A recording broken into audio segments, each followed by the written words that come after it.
adlaw, Daphne Madrid para sa Malaybalay News Update. Mas hugod nga gipatungan sa lokal nga pangagamhanan sa Malaybalay ang dakip aso, subay sa the Anti-Rabies Act of 2007. Mas hugot karon nga gipadayon sa City Government of Malaybalay ang pagdakop sa mga iro nga libre nga naglaag-laag sa kadalanan. Subay sa Republic Act No. 9482, Anti-Rabies Act of 2007 ug sa City Ordinance No. 668 Series of 2009 o Malaybalay City Anti-Rabies Ordinance. Kini nga mga ordinansa gitumong sa pagpanalipod sa katawhan batok sa rabies, pagmintenar sa kalimpyo, pagsiguro sa public safety, ug pagpadasig sa responsible pet ownership. Yung adlaw ka natong tanan, sakto gyud ang mga igsoon diri sa Malaybalay nagi programa na mangdakop og iro. Gani national law na siya. So diri sa ato di lang kayo kagabantayan, una naghimo gyud kita og updates. So every week gadakop gyud ang ato ang city vet ana, ang ato ang in charge na si Dr. Jude Casimero.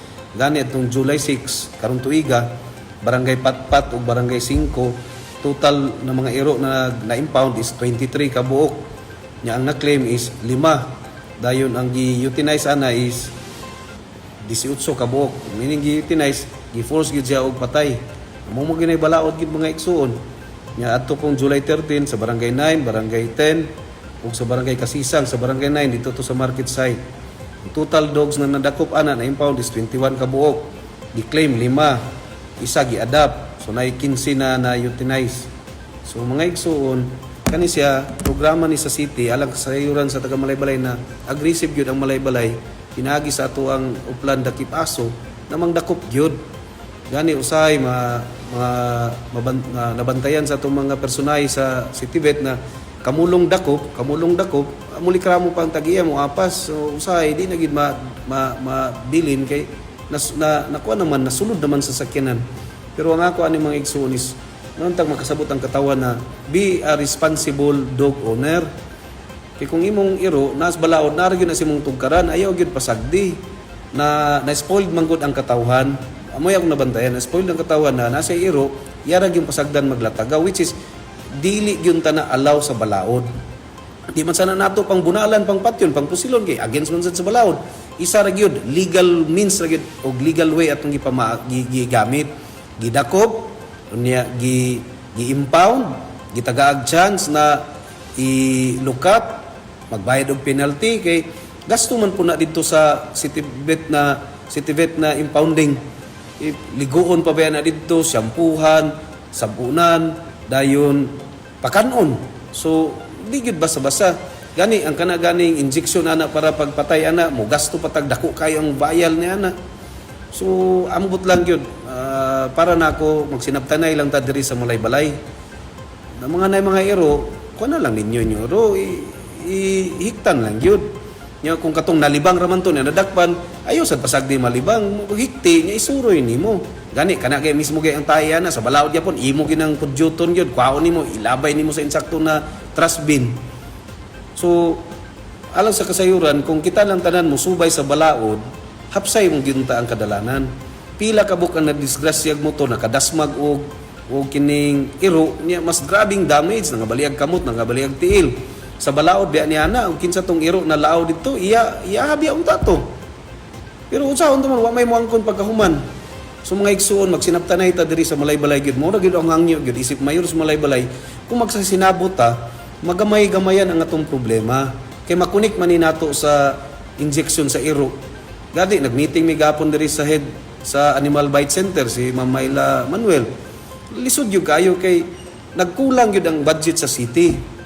Gani akong pangutana, unsay dako kay na rason ma'am na ngano mang nangapakan mostly gyud 80% sa napakan sa Malaybalay naunay sa iyahang iro. Naunay sa iyang iro. Gani kung ang imong iro mo makapaak, ikaw biantay mo bayad na kung didto nakasulod sa inyong balay, pero kung iro nimo daglakaw-lakaw nakapaak, posible ikaw gyud tay mo bayad niya na. Di bagyon ta na sa City Government of Malaybalay, pero sige lang unsa may nahitabo. Mo ganing kapaningkamutan nato sa City Government of Malaybalay na ang Animal Bite Center sa Malaybalay which is hapit na ma-accredit kay para tagaan ta og replenish ang atong gasto ana sa injection. programa mo po na si PhilHealth ato nang applyan. Pero para nako, kung kita lang tanan responsible enough diri sa ato ang lungsod, malikay-likayan gyud nato ang mga ingani na problema. Then ang the resources na ma-save nato, magamit nato sa lain pod ng mga programa na mas kinahanglan pa pod. So kani dugang report lang ni para aware tang tanan. Dili magmalampuson ang atong katilingban na demokrasya kung irresponsible pod ta ng mga lumulupyo. So kana lang gyud mga igsoon, hangyo nato be responsible enough na dog owner gyud ta. Kung hangyo lang na nato, ato lang tumanon. So daghang salamat, maayong adlaw kanang tanan. Karong adlaw 22 ka iro ang na-impound gikan sa Barangay 3, 5, 6, 8, 9 og Barangay Sumpong. Isa kaning programa para ang isyu nga ginasakit nga rabies. Ang sakit nga rabies makatakod kini sa tao, dayon kung naanay simptomas wala kini tambal. So ang isa sa paagi ani nga para malikayan ang sakit nga rabies mo ang pagpadakop sa mga iro nga nasa kadalanan. Og kini nga Oplan Dakip Aso under gid kini sa City Ordinance number 668. Ang isa pa na nga concern pod nga no gapang dakop ni og mga iro kay tungod pod sa mga ilikay nato ang mga aksidente sa dalan, labi na kanang sa mga motor kay kalit lang pod motabok ang mga iro, mabanggaan. So makapiligro kayo sa mga motorista. Ang ikatulo pod ang kining sa matoang basura kay ang mga iro kusog kay mga alkal, labi na kaning ting schedule sa pangulikta kay ang uban manggod ibutang nila daan gabi pa.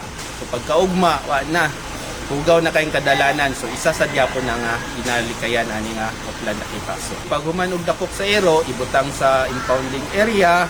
Dayon ang tag-iya kung maglukat, magdala og iyang pikot or leash. Dayon na siya imulta nga pag-abayran ani. Ang dog impoundment fee nga 500, no leash nga 500 og registration fee nga 100, so 1,100 tanan. Kini nga mga multa nani sa ato ang ordinansa. Dayon pag human niya og lukat, ibakunahan na og rabies nga libre ra diri sa opisina. Dayon ang uban nga dili gyud malukat sa tag-iya, amon nang i-assess kung pwede i-adapt. Kung pwede ma-adapt, among i-post sa social media sa among page para kung kinsa tong gusto mag-adapt og mga iro, pwede ra man diri sa opisina. Pero katong wala gyud mo-adapt, walay mo lukat, ma-euthanize gyud sila. Gipahinumduman ang mga dog owners nga dili pasagdan nga maglaag-laag ang ilang mga iro nga walay hikot, ilabi na sa mga lugar nga mahimong hinungdan sa disgrasya sa kadalanan.